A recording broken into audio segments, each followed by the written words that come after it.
L'émission, ce sera notre thème qu'on va élaborer, bien sûr, sous différentes facettes. Et je commence avec M. Boisvert, qui est du Réseau québécois de la simplicité volontaire, qui est avec nous. Merci d'avoir accepté l'invitation. Merci.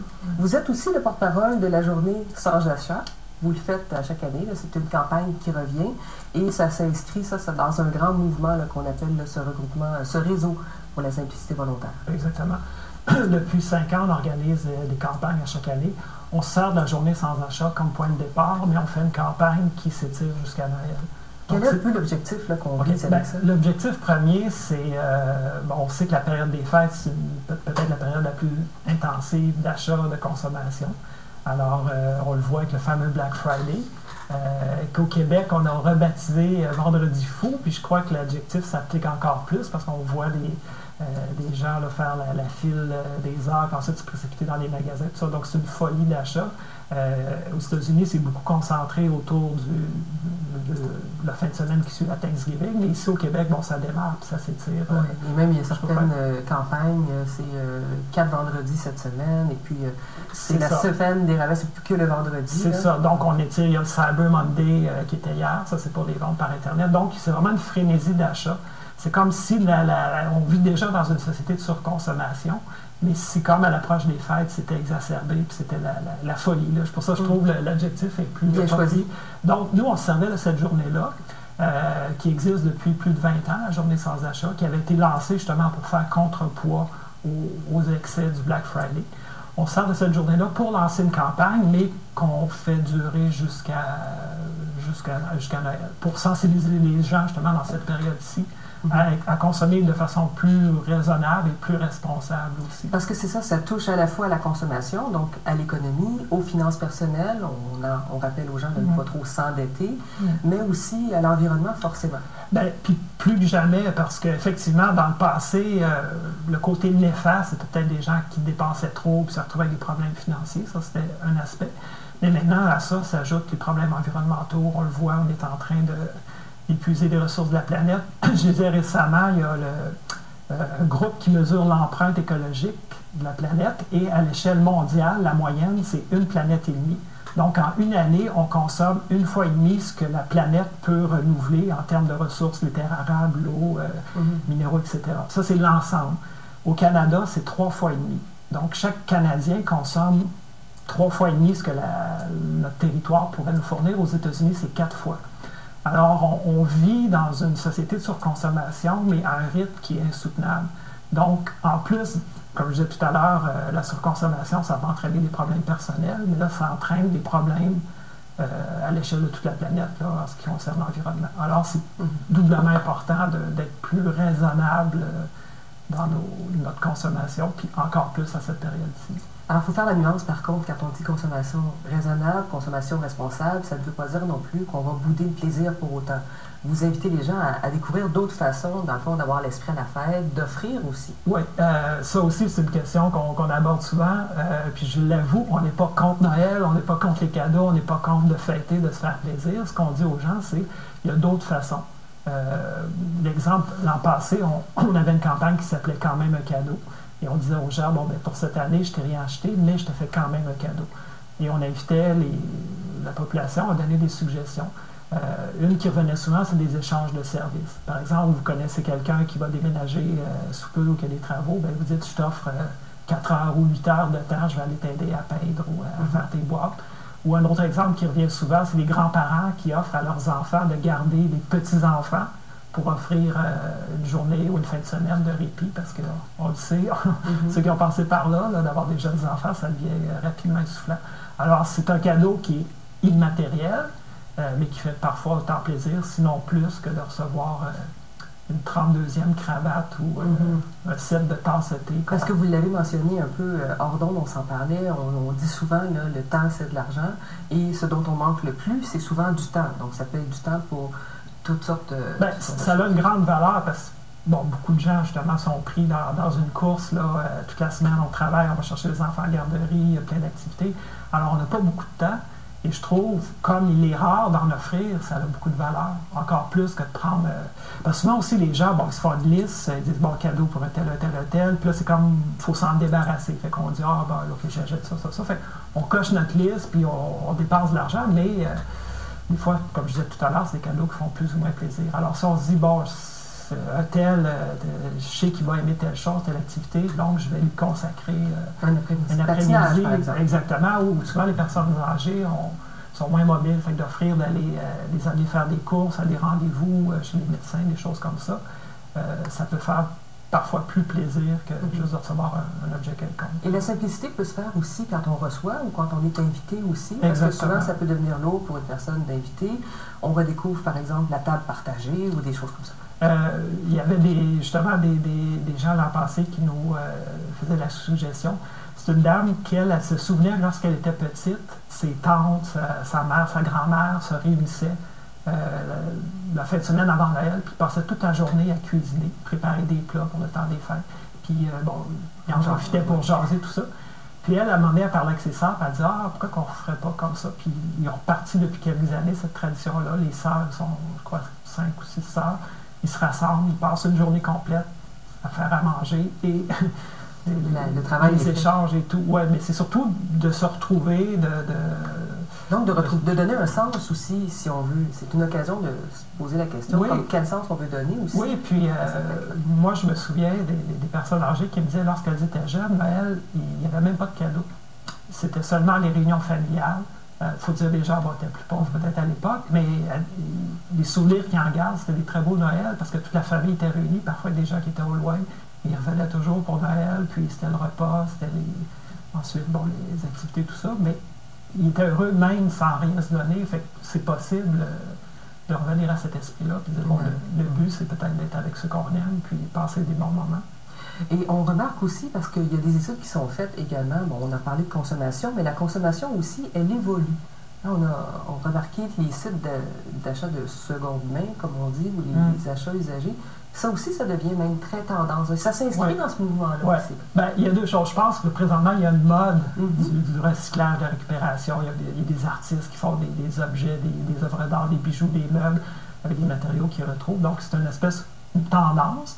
Mais je crois qu'au-delà de la mode, il y a un mouvement de prise de conscience, justement, de notre surconsommation, de notre gaspillage. Puis les gens disent, ben pourquoi, dans tout ce qu'on jette, il y a encore plein d'objets qui sont utiles.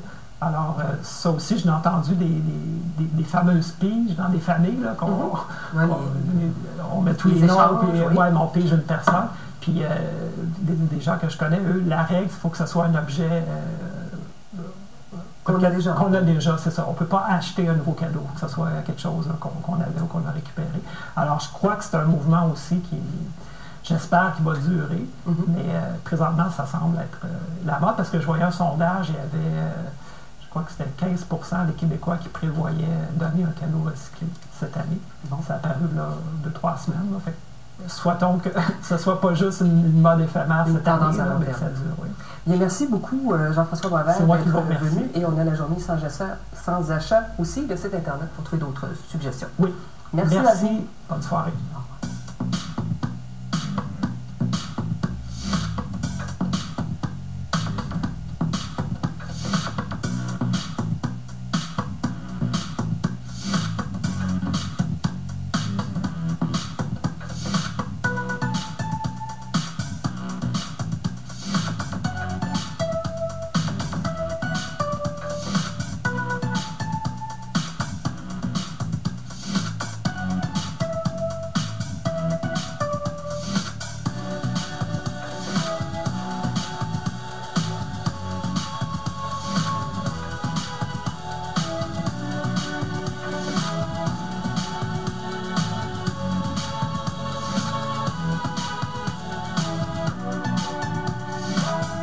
De retour en studio, notre discussion à savoir est-ce qu'on est prêt pour Noël. Et maintenant, il y a une manifestation qui s'organisera ce samedi à Montréal. Une manifestation sur le sens, mais aussi sur le sens de nos traditions de Noël. J'en parle avec l'organisatrice Guylaine Saint-Pierre qui est avec nous dans ses plus beaux atours. Bonjour, Madame Mylène. On se met dans l'esprit des fêtes. Absolument.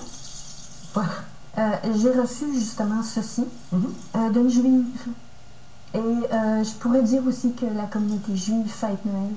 Parce que c'est un peu le sens de votre mouvement de parler beaucoup de la charte des valeurs. Ça nous a ramené dans ce débat sur les accommodements, sur la place de la religion, et ça nous amène à parler de Noël. Et est-ce qu'on peut célébrer Noël simplement pour le plaisir de la fête? Mais de ne pas, justement, piétiner sur le Père Noël. Là, on est en train, certaines personnes sont en train de dépouiller notre sapin de Noël. Ça veut dire qu'ils dépouillent tout simplement notre culture. Mais pourquoi? Pourquoi enlever le Père Noël? Le Père Noël, là, c'est une fête féerique. C'est un personnage important pour les enfants, autant pour les gens âgés aussi. Le Père Noël, c'est pas juste des cadeaux. On peut aller dans des entreprises présentement, puis on voit qu'il y a des parties qui s'organisent. On ne dit plus le mot Joyeux Noël. Les épiceries, ils ne marquent plus Joyeux Noël. Avant ça, on voyait un gros Joyeux Noël avec un gros personnage, un Père Noël. On ne voit plus ça. On dit joyeuse fête. C'est ça. Joyeuse bouffe. C'est marqué joyeuse bouffe, là. Alors, j'aimerais ça, au niveau politiquement correct, de remettre le Père Noël à sa place. Et de dire, on veut fêter Noël. Les petits musulmans aussi veulent fêter Noël. Ils fêtent en Turquie. Mon ami Kabil me disait qu'en Algérie, ils fêtent Noël. Les musulmans fêtent Noël. Et pourquoi certains vont arriver ici pour dire qu'ils sont en train de dire, ben on ne peut pas dire Joyeux Noël. Pourquoi? Ben pour pas heurter qui, là? Tout le monde fête Noël. Le Père Noël, c'est pour tout le monde. Est-ce que vous avez l'impression qu'on a un peu cette peur de heurter, comme vous l'avez dit, et qu'on s'empêche, si on veut, de vivre ces traditions? Exactement. Et c'est pour ça que là, je suis venue pour dire que chez nous, on fête Hanouka, on fête Yom Kippour, Sukkot. Parce que votre conjoint est juif. Oui, oui. Et puis, toute ma belle famille aussi, hein, on fête Noël. C'est pas vraiment de dire que c'est juste pour les catholiques parce qu'ils se sont accaparés du Père Noël, alors que c'est une fête païenne. Il n'y a pas de... Puis, donner aussi, c'est pas juste une histoire de cadeaux, c'est de faire du bénévolat. Je vais faire du bénévolat, je vais aller nourrir les gens âgés qui sont malades. Je vais donner de mon temps. C'est pas juste des cadeaux. Mais au niveau économique, les magasins souffrent. Pourquoi empêcher les gens qui sont altruistes, qui veulent donner? Moi, je suis altruiste et j'adore donner. En donnant, je reçois automatiquement. Alors, on ne peut pas empêcher les gens non plus de ne pas donner.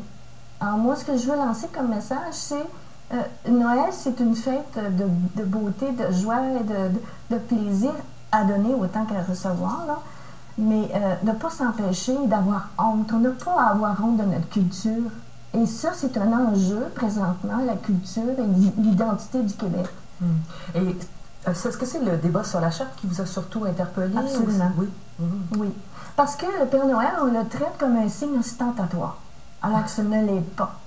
Hein? On peut dire quand même le Père Noël, il dérange, mais il ne dérange pas parce que c'est pour tout le monde. On n'a pas à le traiter puis le mettre de côté puis essayer de juste mettre des sapins de Noël. Monsieur Chrétien, il avait dit justement à un moment donné, durant le temps de la crise des accommodements, le mot joyeux Noël, il le dit sur le bout des lèvres, là, comme si c'était trop de lui demander de dire le mot joyeux Noël. Mais d'ailleurs, à l'Assemblée nationale, on se souviendra qu'on n'avait plus le grand sapin de Noël, mais le sapin des fêtes. Hein? On avait débaptisé, si on veut, cette tradition-là. Et pour votre manifestation, vous souhaitez attirer qui exactement? Quel sera le grand message de votre marche? Parce que c'est une grande marche que vous organisez. Oui, c'est surtout pour dénoncer justement qu'il y avait des associations présentement sur la rue Saint-Hubert qui ne veulent plus parler de Noël, qui ne veulent pas parler du Père Noël, qui empêchent même les commerçants de marquer Joyeux Noël sur leur sac, peu importe. C'est qu'à quelque part, là, on veut justement envahir, faire une invasion de Père Noël pour justement secouer les gens et leur dire « Hey, on est au Québec ici, là, puis on veut garder nos acquis. » Et ça, c'est une valeur. Et c'est important, le Père Noël, là, pour les enfants, comme je disais.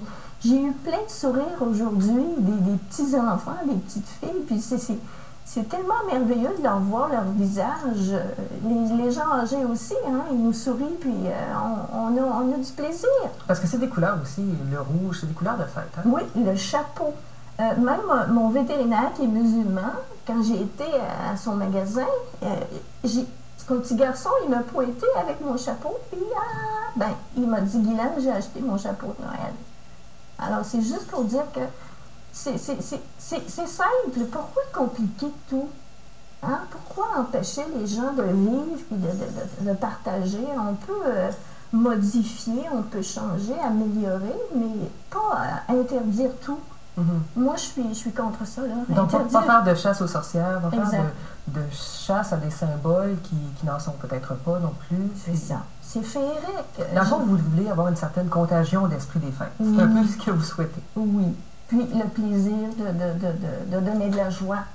J'écris des histoires pour enfants aussi. Hein. J'écris je fais des dessins pour les enfants. J'aimerais donner encore plus, aller décorer les chambres d'enfants malades avec mes dessins. Moi, je ne souhaiterais que ça, de décorer les chambres d'enfants avec mes dessins. Je ne veux pas dire qu'ils sont beaux, mes dessins, mais ils sont vraiment beaux. Et dites-moi, pour votre marche qui va prendre place à Montréal, est-ce que vous demandez aux gens de venir costumés, par exemple? Absolument. Moi, c'est le costume, la tuque, c'est les pompons, c'est les grelots, c'est les chants. On va avoir des chants pour tout le monde, en fin de compte. Les Kabyles, ils viennent, la communauté kabyle. On va peut-être avoir des Coptes. Attendez un petit peu. On a un sac de Père Noël en plus. Exactement. J'ai trouvé ici un organisme qui fête Noël. C'est des Africains, imaginez. Donc le Noël africain. Ils fêtent Noël. Un Noël africain. Alors, ils fêtent eux autres aussi à Beaubien. Donc, vous voulez une démocratisation de Noël. Absolument. Et est-ce que je me trompe ou vous êtes inscrite aussi dans le mouvement des Jeunettes? Est-ce que ça en fait partie? Vous êtes dans cette même lignée-là? Oui, parce que c'est vraiment le début. C'est que ça fait partie des Jeunettes aussi. Ça fait partie de la culture du Québec, l'identité du Québec. Défendre notre culture, nos valeurs. Ça ne peut pas empêcher d'inclure les autres aussi. Nous, ce qu'on veut, c'est de faire le party.